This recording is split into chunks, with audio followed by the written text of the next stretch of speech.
उदाहरण के लिए जैसे मैं अमेरिका गई, अब देखिए विद्वानों की बातें, आपको आश्चर्य होगा, ऐसे विद्वान लोग बातें करते हैं। मुझसे कहने लगे कि माता जी आप ये जो कर रही हैं इसका कुछ रुपया आपको चार्ज करना चाहिए, कुछ फीस लगानी चाहिए, क्योंकि फला आए थे वो $275 लेते हैं और आप मुफ्त में बांट रहे हैं तो लोगों को इसकी कोई कीमत नहीं, जो इनको डंडे मार के देगा उसी से। मैंने कहा क्या महामूर्ख है, इनसे कैसी बात की। मैंने कहा भाई तुम मेरे प्यार की जो कीमत लगाना चाहो लगाओ, कितना दे सकते। अब जब तुम अपने माँ के प्यार की भी कीमत लगाने को बैठ गए, यानी इस महामूर्खता को क्या कहा जाए कि वो परमात्मा को भी सोचते हैं पैसे से कमा सकते। मनुष्य को इतना अहंकार इस पैसों से हो गया है कि वो सोचता है कि परमात्मा को भी वो कमा सकता है। वही हाल हमारे मंदिरों में हो गया है, मस्जिदों में हो गया है, चर्चों में हो गया है। जहां जाइए वहीं वो धर्म की दशा हो गई है। इसका क्या ज्ञान, इसमें कौन सा ज्ञान,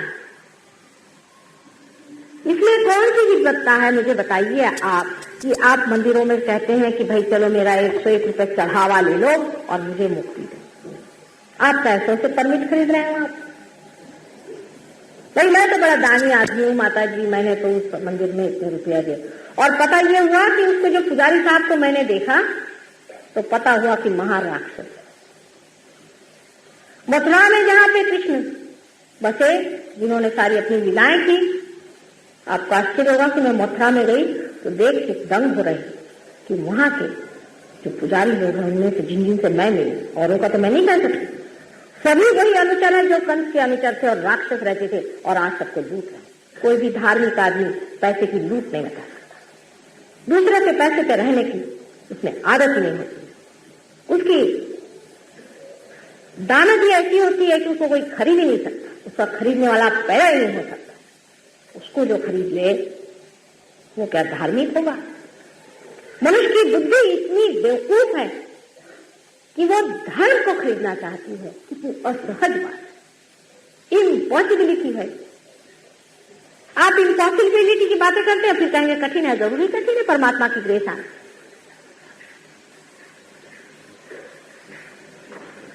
कितनी असहज कल्पना है कि आप परमात्मा को पैसे देकर खरीदें।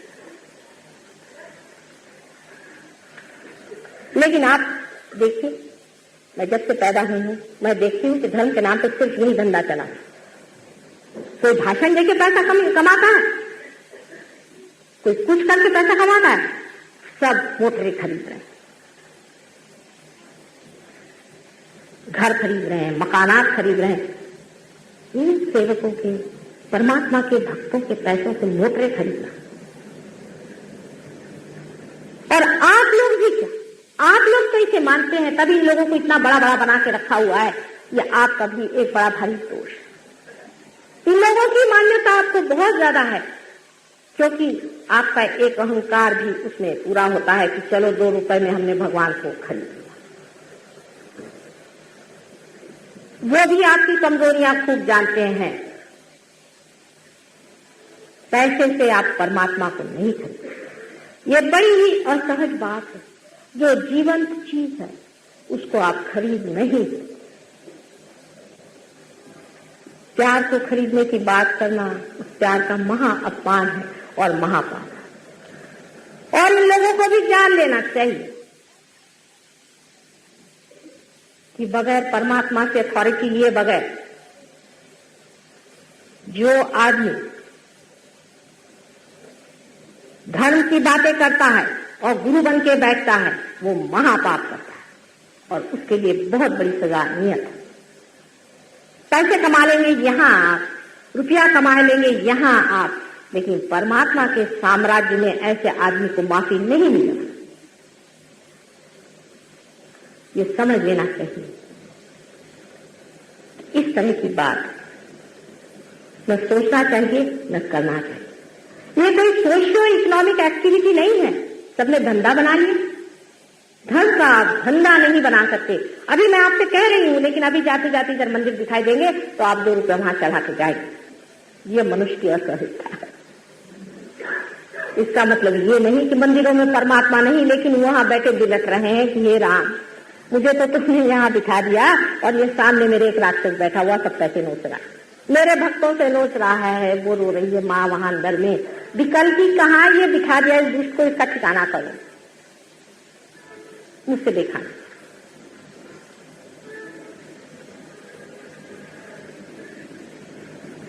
असहज, सारी ही बातें असहज में आती।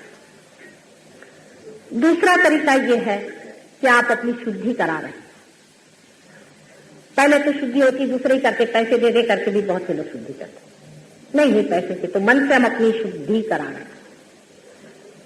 जो करने वाला है वही तो गड़बड़ है, जो करने वाला आपके अंदर है वही गड़बड़ है, उससे आप क्या करा रहे हैं। जैसे कि आपने ये तय कर लिया कि हमें शुद्धि करानी है,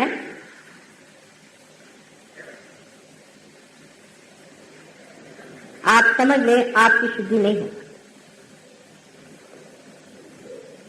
क्योंकि शुद्धि चीज जिस वजह से होती है, जो धोता है उसकी, जो उसको स्वच्छ करता है,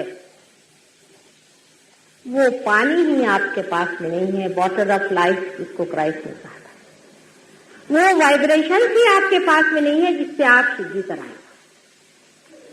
मैं शुद्धि के तो बिल्कुल विरोध में नहीं हूं, लेकिन बेवकूफी के विरोध में हूं कि आप अपने हाथ यूं यूं अगर घुमाए तो आपकी शुद्धि नहीं हो सकती। आपके लिए वो पानी चाहिए कि जिससे आप अपनी शुद्धि करें, उसके लिए कम से कम ये वाइब्रेशन आपके अंदर आना चाहिए, नहीं तो आप अपनी शुद्धि कर ही नहीं। ये साबुन आपके पास आना चाहिए जिससे आप अपनी शुद्धि करें। हवाई शुद्धि नहीं होती है, उसमें बड़ा अहंकार आ जाता है, लोग सोचते हैं मैं बड़ा शुद्ध मन हूं, ये बड़ा अशुद्ध मन है। शुद्धि कराने के लिए आत्म साक्षात्कार पहले होना। जैसे अब मंत्रवादी, मैं मंत्र के विरोध में कभी भी नहीं हूं, कभी रहूंगी भी नहीं, लेकिन समझ लेना चाहिए कि हम अगर किसी को टेलीफोन कर रहे हैं तो उसका कम से कम कनेक्शन तो जुड़ जाए, नहीं तो किसको टेलीफोन कर रहे हैं, अपना फोन खराब कर रहे हैं।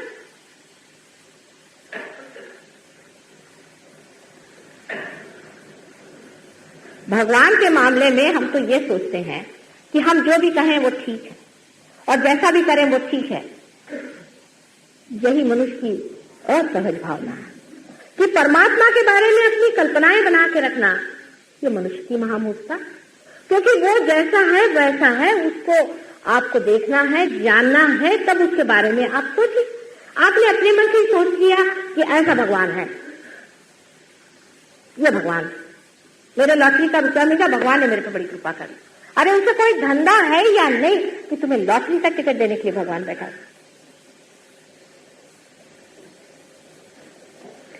परमात्मा जैसा है वैसा है, और जो आपको देना है वही देगा, आपके कहने से नहीं देने वाला।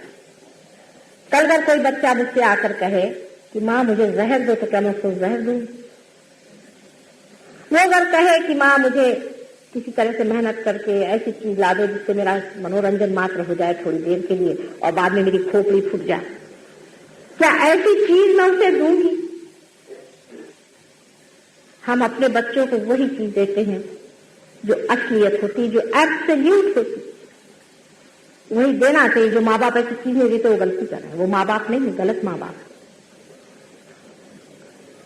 परमात्मा से भी जो मांगना है वो परम ही मांगिए, और कोई चीज मांगने की है ये नहीं क्योंकि उसके पास परम ही है। और ये क्या माया और छल कपट, ये उसे मांग रहे हैं।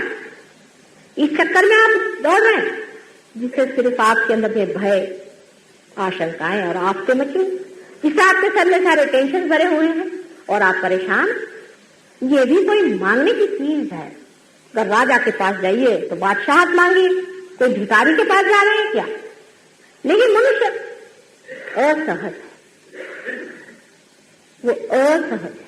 और जो लोग इस तरह की चीजें उनको करामात करके देते हैं उसको बहुत कुछ समझ। मैं पूछती हूँ कि उन देशों की ओर देखिए जिन्होंने सब कुछ, बहुत कुछ पा लिया मटीरियल। जिन देशों में सब कुछ मिल गया है, जहाँ पे नौकरानियां भी मोटरों में घूमती हैं, उन देशों के अंदर जाकर आपको देखना होगा आज क्या वो देश खुश है?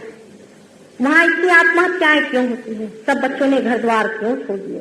घर से वो क्यों भागे हुए हैं? क्या बात है? किस कारण ऐसा हो रहा है? सोचना चाहिए। क्या हम भी उसी भाड़ में जाने वाले हैं, उसी चूल्हे में अपने को जलाने वाले हैं? क्या हम भी उसे खाई में उतरने वाले हैं? क्या उसी रास्ते से इस योग भूमि के भी वासी गुजरने वाले हैं? उसी दशा में से निकल के कि जब हमारे बच्चे हिप्पी हो करके और गांजा पीते हुए दौड़ेंगे, तब हम लोग जागने वाले हैं और तब हम समझने वाले हैं कि रास्ते को शॉर्ट सर्किट करो, गलत रास्ता। सुख, समाधान, आनंद हमारे अंदर है। पर इसका मैं कोई आपको आदेश नहीं दे सकती, इसके लिए मैं कोई आपको शिक्षा नहीं दे सकती, इसके लिए मैं आपको कोई नियम नहीं दे सकती, इसको कोई पढ़ा नहीं सकता। जो एक बीज अपने आप से उग आता है, उसी तरह से आप ही के अंदर बसा हुआ आप ही का बीज अपने आप से उगाता है। मैं तो केवल थोड़ा सा प्यार का पानी उसमें डाल दूं, और जब आपका बीज जल जाएगा तो आप भी प्यार का पानी दूसरे में डाल सकते हैं। जब एक दीप जल जाएगा तो वो दूसरा दीप जला सकता है। सहज में ही जीवन चीज बनती है। मनुष्य के कृत्रिमता से कोई जिंदगी नहीं बन सकती, लाइफ हो जाती। लेकिन इस चीज को आप बुद्धि से जान भी लें और समझ भी लें, तभी ये चीज अंदर साक्षात नहीं है। सभी सहजियों से विनती है, हमारे इस चैनल को सब्सक्राइब करके सहज को फैलाने में हमारी मदद करें। जय श्री माता जी।